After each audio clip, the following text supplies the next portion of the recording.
1, cosine -1, or tangent -1. So when we're looking for sides, we use just sine, cosine, tangent. When we're looking for angles, we're going to use the inverse, which is the second. So it says for the angle x, label the opposite side, the adjacent side, and the hypotenuse sides. So that's kind of easy. The hypotenuse is always across from the 90, so here's hypotenuse. Then from x, this side is the opposite, meaning that it's directly across. So that leaves this side to be our adjacent side.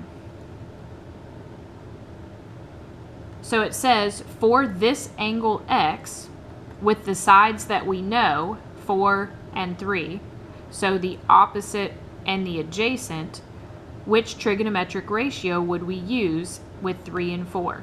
So again, remember, so some old hippie, caught another hippie, and then Toa tripping on acid. Well, 3 and 4 are the opposite and the adjacent, so we would use tangent.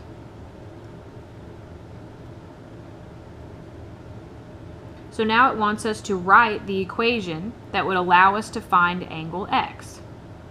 Well, that means I would do tangent of x equals, and then the tangent is opposite over adjacent, so from x, 4 over 3.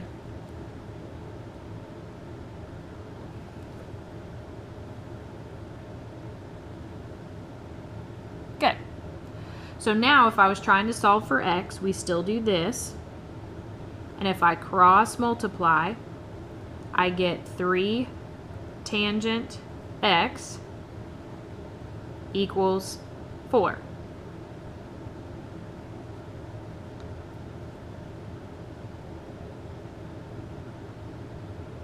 So then, if we're trying to get, I'm trying to figure out how to explain this to you guys that makes sense.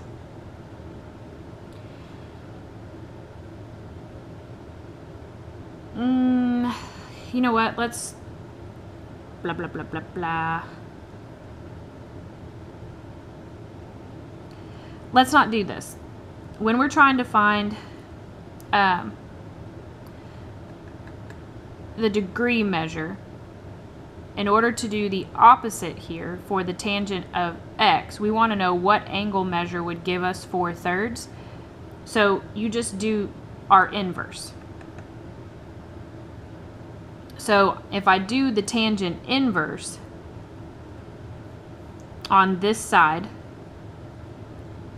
tangent inverse of 4/3,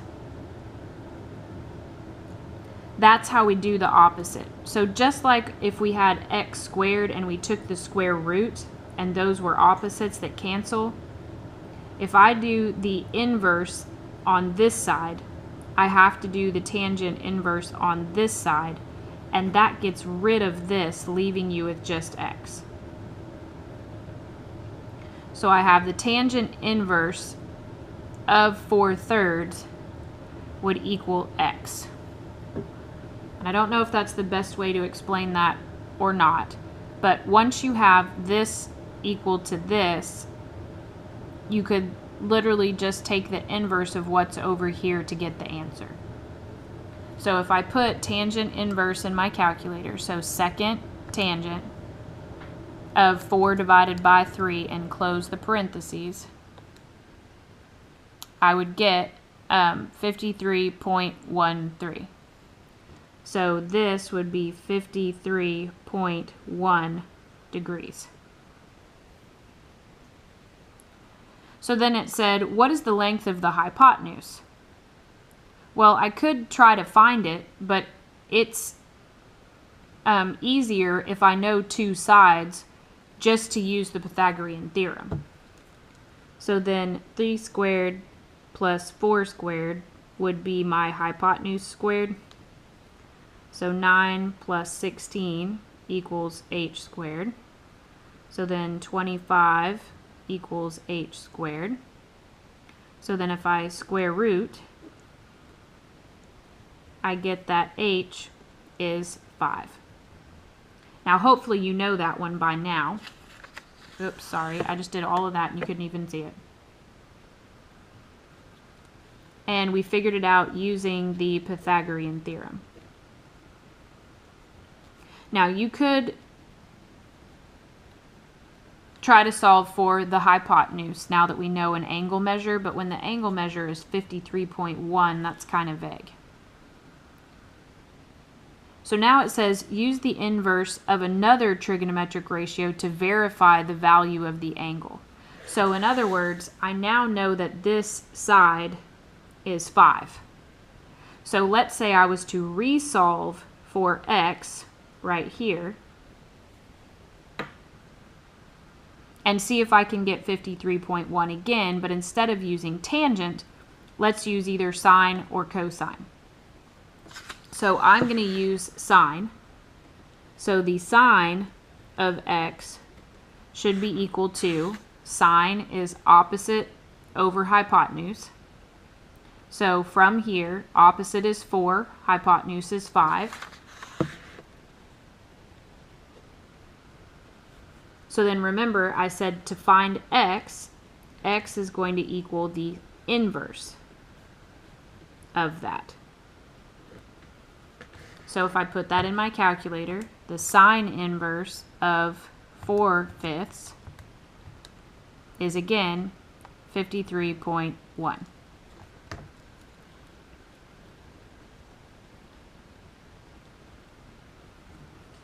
So now I want you to set it up using the cosine of x. See if you can figure this out and what the next step would be and what your answer is. Okay? And then if this is 90 and this is 53.1, we should be able to figure out this as well since it's 180 degrees in a triangle. Good.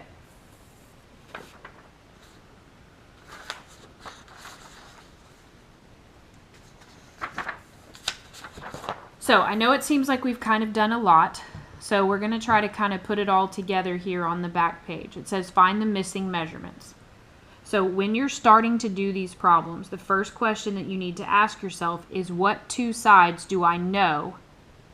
So if I'm looking for this angle, the side that I know is here, which is opposite, and then this across from the 90 is the hypotenuse. So based on SOHCAHTOA, some old hippie caught another hippie tripping on acid, opposite and hypotenuse is sine. So I know I should use sine. Now if you notice down here I put sine inverse. Well, the reason is, remember, if we're looking for an angle,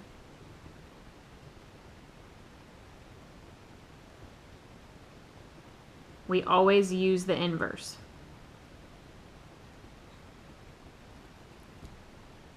So if I was trying to find this, I would do the sine of x equals the opposite, so 4 over the hypotenuse, which is 9. So then to solve for x, we said we do the inverse. So plug this in your calculator. Again, remember we're always going to use 1 decimal for degrees, and see if you can get your answer. Good.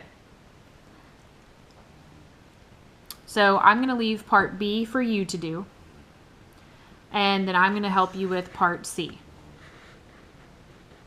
So part C, let's say we've got two things to solve for, x and y. They're both sides, so I know I'm going to use sine, cosine, tangent. I don't have to use my inverse. And let's just start with x. So if this is what I'm looking for, if I'm trying to solve for x,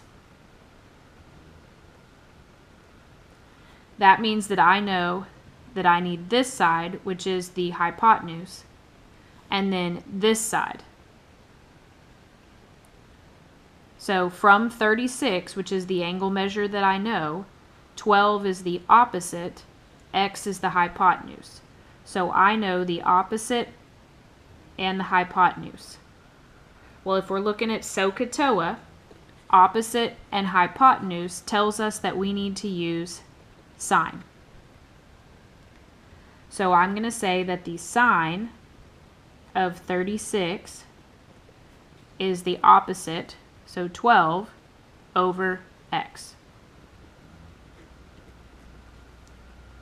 Well, remember, from here, all we do is put this over 1, and now we cross multiply, and I have x sine 36 equals 12 times 1, which is 12. Well, from here, if I wanted to solve for x, remember this is just multiplication. So the opposite of multiplication is division. So I would divide by the sine of 36. So that these cancel. And then to put that in my calculator, I do 12 divided by the sine of 36. And I get 20.4156. So we'll do 2 decimals. So 20.42.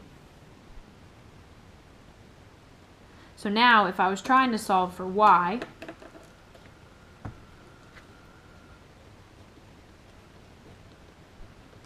now I know this side, and we still would have 12. I don't want to use x.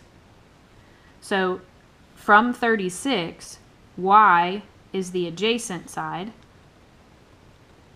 and 12 is the opposite side.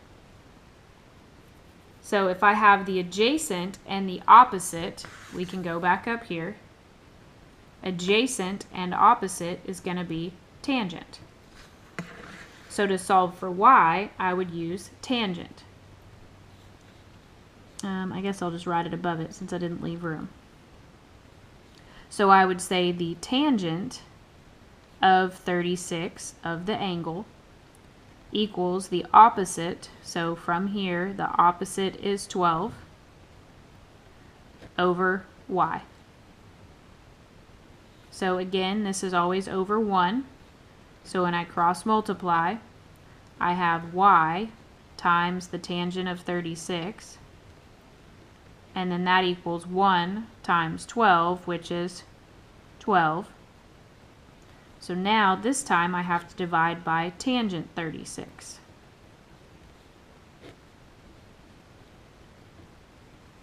So that this cancels, leaving me with just y, and then I can plug this in my calculator. So 12 divided by tangent 36. So 16.52.